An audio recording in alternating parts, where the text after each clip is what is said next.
Hi friends, போன வீடியோவில் நீங்கள்லாம் பார்த்த திருக்கோடிக்காவல் கிராமத்திலிருந்து 2 கிலோமீட்டர் தூரத்தில் இருக்கிற பாஸ்கர ராஜபுரம் அப்படிங்கிற கிராமத்துக்கு தான் இப்போ நம்ம போயின்ட்டுருக்கோம். போகிற வழியில் தான் பிரபல கர்நாடக இசை மேதை விஸ்வநாத ஐயர் பிறந்த மகாராஜபுரம் என்கிற கிராமம் உள்ளது. இந்த ஊரின் விஷ்ணு துர்க்கை கோவில் மிகவும் பிரசித்தமானது. இதோ இப்பொழுது நாம் பாஸ்கர ராயபுரம் நோக்கி திரும்புகின்றோம். இந்த கிராமங்கள் எல்லாமே காவிரியோட வடகரையில் அமைந்த கிராமங்கள். இப்போ காவிரியில் நிறைய தண்ணி ஓடுறதுனால சுற்றி வர எங்கே பார்த்தாலும் பச்சை பசேல்னு செழிப்பாக இருக்கிறது கண்ணுக்கு ரொம்ப குளிர்ச்சியாக இருக்குது. இந்த பசுமைக்கு பின்னாடி ஒளிஞ்சிட்டு இருக்கிற இந்த கிராமத்துக்குள்ளே நுழையும் போதே ஒரு இனம் புரியாத ஆனந்தம் நமக்கு. தெருவுக்குள்ளே நுழையும் போதே முதல்ல பெருமாள் கோவிலும் அந்த தெருவோட அந்த கோடியில் சிவன் கோவிலும் இருக்குது. இப்போ நம்ம முதல்ல போக போகிறது மகான் பாஸ்கரராயர் நினைவாக கட்டப்பட்டுள்ள மகா மணிமண்டபத்துக்கு தான். தெருவோட 2 பக்கமும் அடைச்சு அழகழகான வீடுகள் பார்க்கவே ஆசையாக இருக்குது. மகான் பாஸ்கரராயர் 17ஆம் நூற்றாண்டில் மகாராஷ்டிரா மாநிலத்தில் பிறந்தவர். ஸ்ரீவித்யா எனப்படும் சக்தி வழிபாட்டின் அனைத்து சாஸ்திரங்களையும் அறிந்தவர்.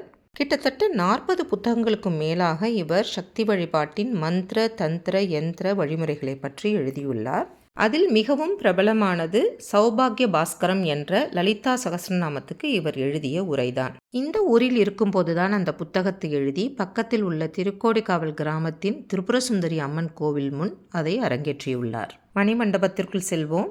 உள்ளே நுழைந்தவுடன் நம் எதிரில் தரிசனம் தந்து நமக்கு அருள் பாலிப்பது ஸ்ரீ காமாட்சி அம்மன். அம்மனுக்கு பின்னால் பெரிய மகாமேரு பிரதிஷ்டை செய்யப்பட்டுள்ளது. சாக்த வழிபாட்டில் உயர்ந்தவரும் ஸ்ரீவித்யா உபாசகருமான ஸ்ரீ மோகன் குருஜி அவர்களால் மகான் பாஸ்கரராயரின் நினைவாக இந்த மகா மணிமண்டபம் 2004இல் கட்டப்பட்டு கும்பாபிஷேகம் செய்யப்பட்டது.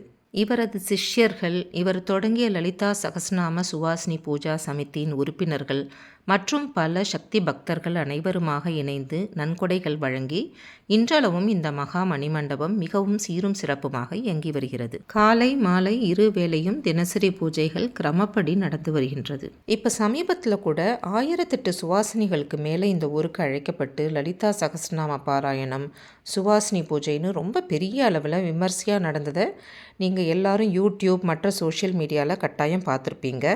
இந்த மாதிரி தெய்வீக விஷயங்கள் நிறையா நடக்க தான் நம்மள மாதிரி நகரங்களில் இருக்கிறவங்களுக்கு இந்த சின்ன கிராமங்களில் அமைதியாக ஆரவாரம் இல்லாமல் இருக்கிற நம்மளோட கலாச்சாரம் பண்பாடெல்லாம் பற்றி தெரிய வரும்.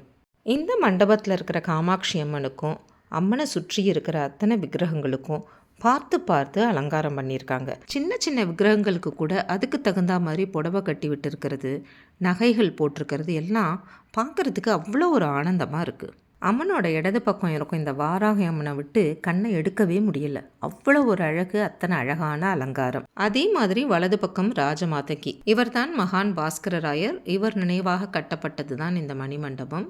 அற்புத தரிசனத்தை முடித்து கொண்டு இங்கிருந்து வெளியில் வந்தோம். இதுதான் ஸ்ரீ கோகுலம்ங்கிற கோஷாலை கிட்ட. மகாதேவன் அவர்கள் அந்த கடைசி வரைக்கும் போய் பார்த்துட்டு வாங்க, மாடெல்லாம் ஒன்றும் பண்ணாது அப்படின்னு தைரியம் கொடுத்த உடனே கடைசி வரைக்கும் போய் எல்லா மாடுகளையும் பார்த்து தடவி கொடுத்துட்டு வந்தேன். ரொம்ப சந்தோஷமாக இருந்தது.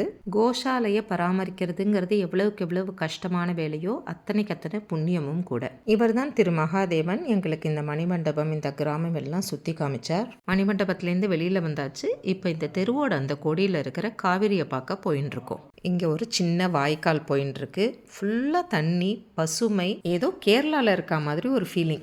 இயற்கையை ரசிச்சுனே நடந்து போகிறது ரொம்ப சந்தோஷமாக இருந்தது. இதுதான் இந்த ஊரோட சிவன் கோவில். ஆனந்தவல்லி சமேத ஸ்ரீ பாஸ்கரேஸ்வரர் ஆலயம். நாங்கள் போயிருந்த போது பூட்டி இருந்ததுனால உள்ளே போக முடியல. இதோ காவேரிக்கு வந்துட்டோம்.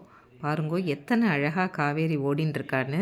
இந்த காவேரிக்கு அக்கறையில் தான் திருவாலங்காடுங்கிற கிராமம் இருக்குது. அங்கேயும் ஒரு பெரிய சிவன் கோவில் இருக்குது. இந்த பாலத்தில் நடந்து போனால் நம்ம திருவாலங்காடு போயிடலாம். ரொம்ப தூரம் ஒன்றும் கிடையாது. காவிரி கரை எல்லாமே ரொம்ப சுத்தமாக மெயின்டைன் பண்ணிகிட்ருக்காங்க. ரொம்ப சந்தோஷமாக இருந்தது அதெல்லாம் பார்க்குறதுக்கு. பாருங்கள் எத்தனை அழகாக பசுமையாக இருக்குது. வாங்க நம்ம திரும்ப அக்ரஹாரத்துக்குள்ளே போகலாம். அங்கே ஒரு அழகான வீடு உங்களுக்கு காமிக்க போகிறேன். இந்த வீடு பெங்களூரில் இருக்கிற பிச்சுமணிங்கிறவரோட வீடு. வீட்டோட பேர் பார்ஷ்வா. அம்மா பார்வதி, அப்பா சுவாமிநாதன், 2 பேரோட பேரையும் சேர்த்து பார்ஷ்வா அப்படின்னு வச்சுருக்கார். வீட்டோட ஒரு பக்கம் ஃபுல்லாக அதிகப்படியாக கெஸ்ட் வந்தால் தங்குறதுக்கு சாப்பிட்றதுக்கு அப்படின்னே வச்சுட்டாங்க. இப்போ நம்ம அதோட ரைட் சைடை மட்டும் பார்க்க போகிறோம். அழகாக வாசல்லையே காலம்புறதுக்கு டேப்பு, துளசி மாடம் எல்லாம் இருக்குது. வாசல் திண்ணையிலேயே அழகான வேலைப்பாட்டோட ஊஞ்சல், வந்தவங்க உட்கார்றதுக்கு சோஃபா, வித்தியாசமான வால் டைல்ஸ் அப்படின்னு நம்மளுக்கு வீடு ரொம்ப பிடிச்சி போயிடும். இது பழங்காலத்து வீடு தான். அதையே ட்ரெடிஷன் எதுவும் குறையாம எல்லா மாடர்ன் வசதிகளோடையும் கட்டியிருக்காங்க அப்படிங்கிறது தான் விசேஷம். இந்த வீடு கட்டினது, இங்கே இருக்கிற மர வேலைப்பாடுகள் எல்லாமே இந்த உள்ளூர் வேலையாட்கள் தான். இதுக்குன்னு தனியாக ஆர்கிடெக்டோ இன்ஜினியரோ அவங்க வச்சுக்கல.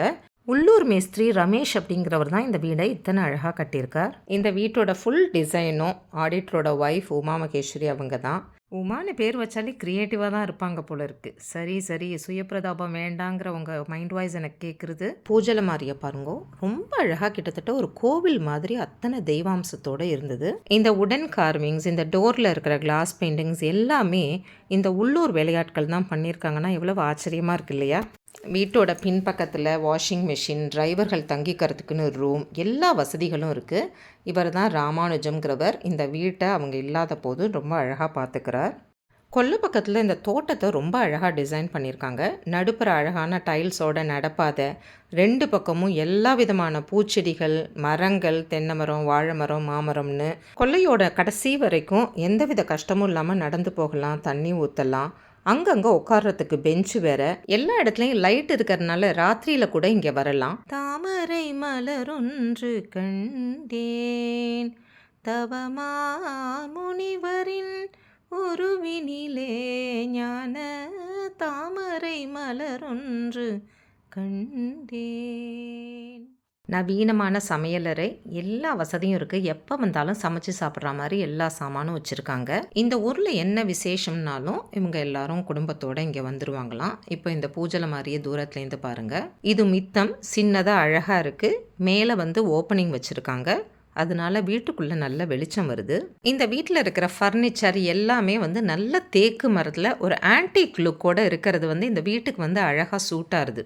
இப்போ நம்ம மாடிக்கு போகலாம். கிரானைட் படி, சைட்லலாம் லைட் இருக்குது.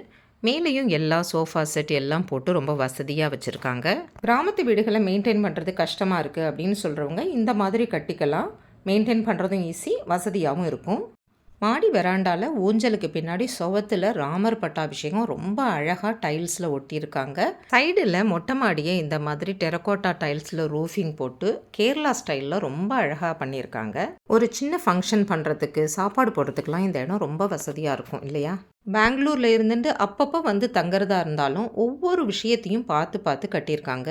இது வில்வ மரம், நல்ல பெரிய மரமாக இருக்குது. இப்போ இருக்கிறது பெங்களூராக இருந்தாலும் பாஸ்கர் ராஜபுரம் தான் அவரோட சொந்த ஊர். 7 தலைமுறைக்கு முன்னாடி அவரோட தாத்தா திரு சேஷாத்ரி அப்படிங்கிறவர் மைசூர் சமஸ்தானத்தில் திவானா இருந்தார். அவர் வாழ்ந்த வீடுனா பாருங்க எவ்வளோ வருஷம் இருக்கும் இந்த வீடு கட்டி. கிட்டத்தட்ட 150 வருஷத்துக்கு மேலான வீடை இதை புதுப்பிச்சு இவ்வளவு அழகாக மெயின்டைன் பண்ணிட்டு இருக்கார். எங்கள் மாமியாருக்கு இந்த வீடு ரொம்ப பிடிச்சி போயிடுது. இந்த ஃபோட்டோவில் இருக்கிறது தான் அவரோட குடும்பம். ரொம்ப அழகாக இருந்தது இல்லையா இந்த வீடு? இந்த வீட்டுக்கு எதிர்த்தாப்புல இன்னொரு வீட்டையும் வாங்கி அதையும் அழகாக எல்லா வசதிகளோடையும் கட்டி வச்சிருக்கார். இந்த மாதிரி கிராமத்தில் கொஞ்ச நாளாவது வசிக்கணும் அப்படிங்கிற ஆசை யாருக்காவது இருந்ததுன்னா நிச்சயமாக இங்கே நீங்கள் இருக்கலாம். சமையலறை, பூஜை ரூம், பெட்ரூம், அட்டாச்ட் பாத்ரூம் அப்படின்னு ரொம்ப அழகாக எல்லா வசதிகளோடையும் கட்டியிருக்காங்க.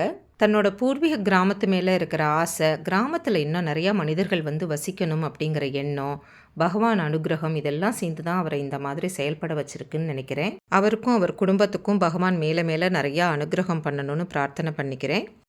கிராமத்தில் இது மாதிரி வீடுகள் பார்க்குறது ரொம்ப சந்தோஷமாக இருக்கு இல்லையா? இப்போ நம்ம அடுத்தது பார்க்க போகிறதும் கிட்டத்தட்ட 150 வருஷத்துக்கு மேலான பழைய வீடு. 2 வீடு உங்களுக்கு காமிக்க போகிறேன்.